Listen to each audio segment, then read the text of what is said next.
But first, the left's love affair with the nation's deadliest criminal gang continues tonight. The howls of outrage reverberating, President Trump dared criticize MS-13 by calling them animals. Watch.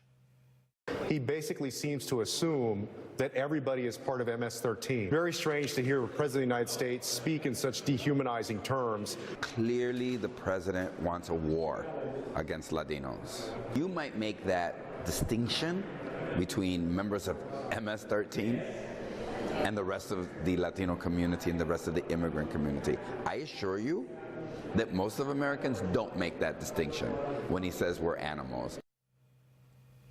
When he says we're animals. Things are moving fast in this country. By 2020, defending Central American street gangs will likely be a key plank in the Democratic platform. It's close now. You can see it. Maybe Bernie Sanders will feel the burn a little more literally. Kamala Harris's campaign will certainly be stronger together with the added muscle of Guatemalan street gangs. Don't laugh. It's actually more plausible than you'd think it is. Don't believe us? Here's what CNN contributor Ana Navarro said this Wednesday about Trump's animal remark. Quote, Trump is in very bad company. Nazis referred to Jews as rats. Slave owners viewed slaves as subhuman animals. Now, here's what Navarro herself had to say about Trump just 2 years ago. Quote, should Trump drop out of the race? Yes, he should drop out of the human race. He's an animal. Apologies to animals. Apparently, Donald Trump can be dehumanized, and that's fine. MS-13, though, a gang that butchers high schoolers with machetes, that's too far. But on the left, that's exactly the state of play as of this evening. MS-13 runs drugs, of course. It commits murders, and it terrorizes entire immigrant communities. But they don't ask questions about diversity, so they're okay. Questioning diversity is the highest crime you can commit, according to the left. Questioning diversity imperils their entire worldview. It suggests that people are not interchangeable, and the particular people who inhabit a particular country matter. That's unacceptable, far more unacceptable than, say, murdering a teenager in Long Island. That doesn't even warrant a serious attempt at deportation. Joining us tonight is Leslie Marshall. She's a progressive radio show host and a keen observer of the Democratic Party. Leslie, good to see you. Good to see you, Tucker.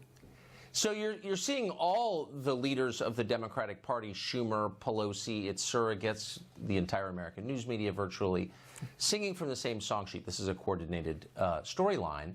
Who thought of this? What consultant convinced Democrats running in defense of MS-13 was a good way to go into the midterms?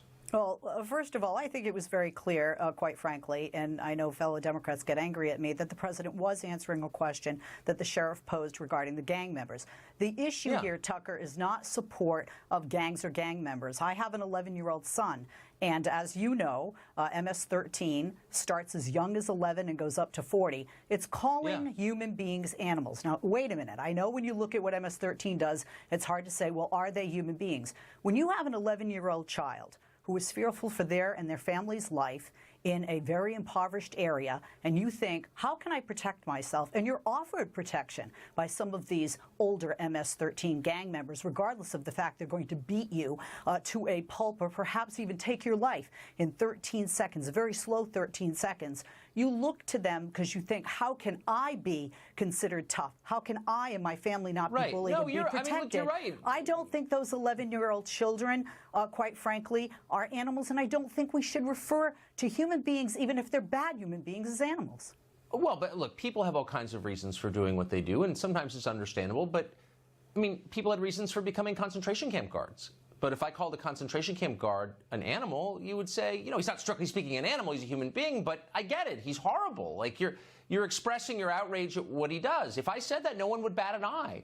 But that's because concentration camp guards aren't potential Democratic voters. I mean, this is really about winning a constituency, isn't it? This is a political decision Democrats have made. We're on the side of MS-13, not because we love murder. I'm not saying Democrats love murder. I don't think they do.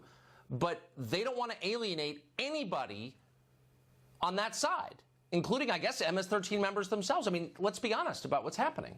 I don't agree with you there, although we are certainly in an era where left or right, a lot of things come into the landscape and are argued for political gain, especially with midterm elections coming up. I don't think that's the point here at all, Tucker. I mean, you know that we liberals claim to be pacifist. We claim to care about everyone, and it is the terminology that is very unsettling to a lot of people in the Democratic. Yes, liberals are pacifists. Liberals are pushing, I mean, you're watching liberals across the spectrum from, Nikki Haley to Chuck Schumer pushing for more war in Syria. They're bloodthirsty, actually. When did Nikki Haley start wearing a Democratic cape? I must have missed that one.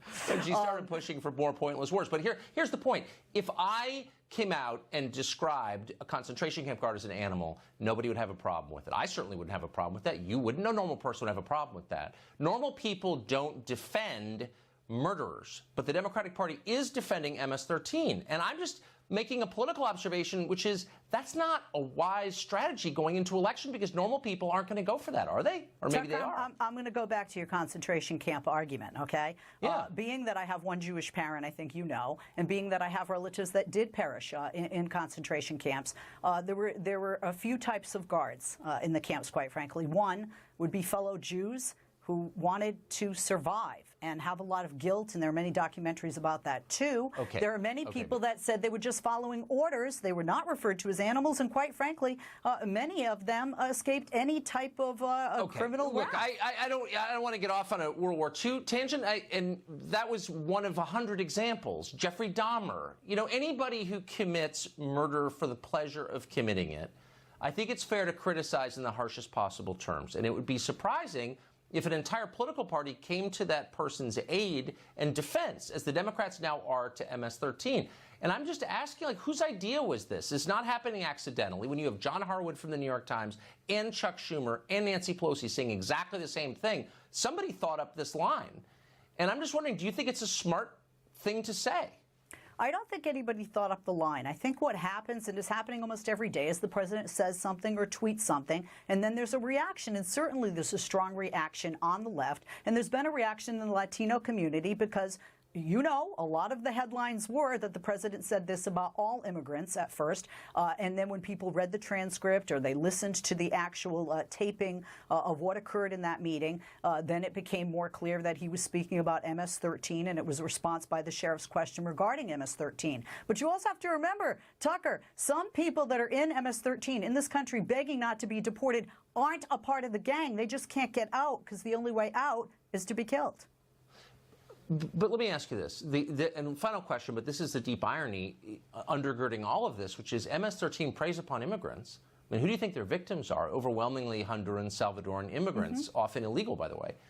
So if Democrats say, we are the champions of immigrants, why are they defending people who prey upon immigrants? It doesn't make any sense. I don't feel that Democrats are in any way defending murderers. I feel that Democrats are saying that the president's choice of words was not palatable for them, and that no human being, how terrible a human being they may be, should be called an animal, because an animal doesn't choose. They're part of the life cycle. All the time. But hold on, let's be honest. They're holding the president to a different standard than they're holding MS-13. If you came out and said Trump is an animal, I don't think for a second Nancy Pelosi would give you a lecture about Christianity or whatever she was pretending to believe the other day, the spirit of God in every person. I mean, they wouldn't even notice it because they think Trump is an animal, right? But they're offended when you say that about a Salvadoran street gang?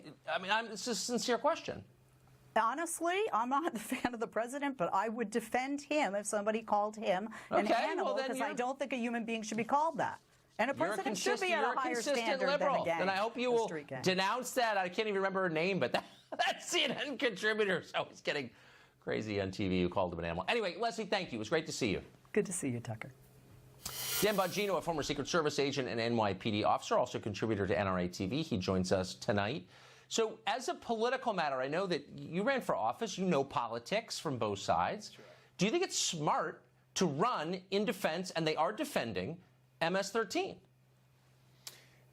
Tucker, this is the genius of Trump.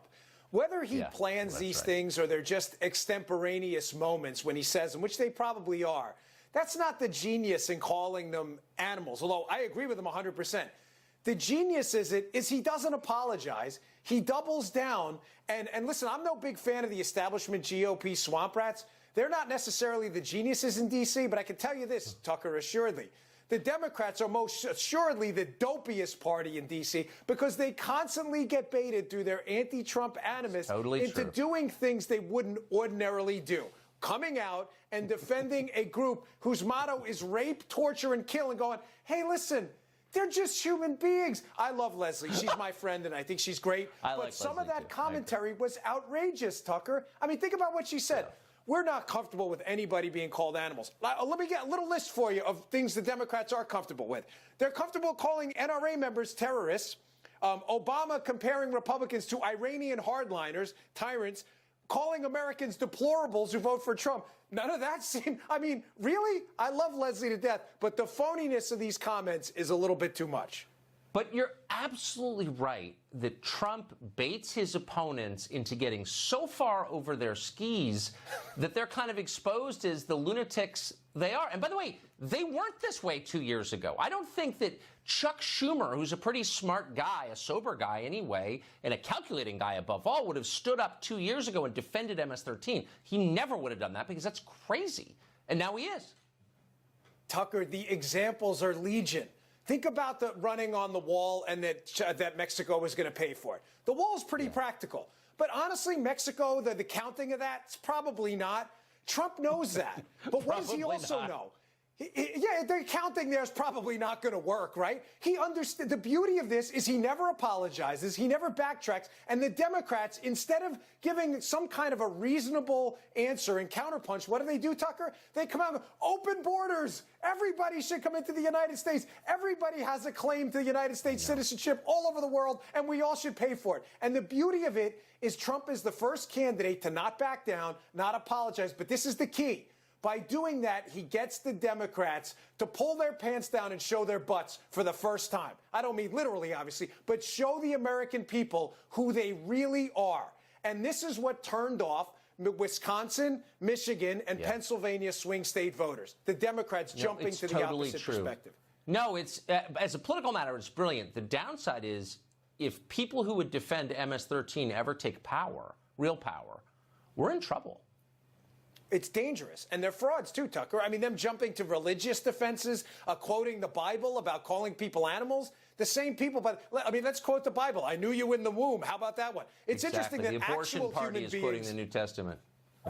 Right, actual human beings in the womb aren't human beings, but MS-13, God forbid we don't refer to them as human beings. I mean, the phoniness of the whole thing just stinks. I know. Nancy Pelosi, who's like an absolute extremist on the question of abortion, lecturing us about Christianity. Dan, great to see you. Thank you. Yes, sir.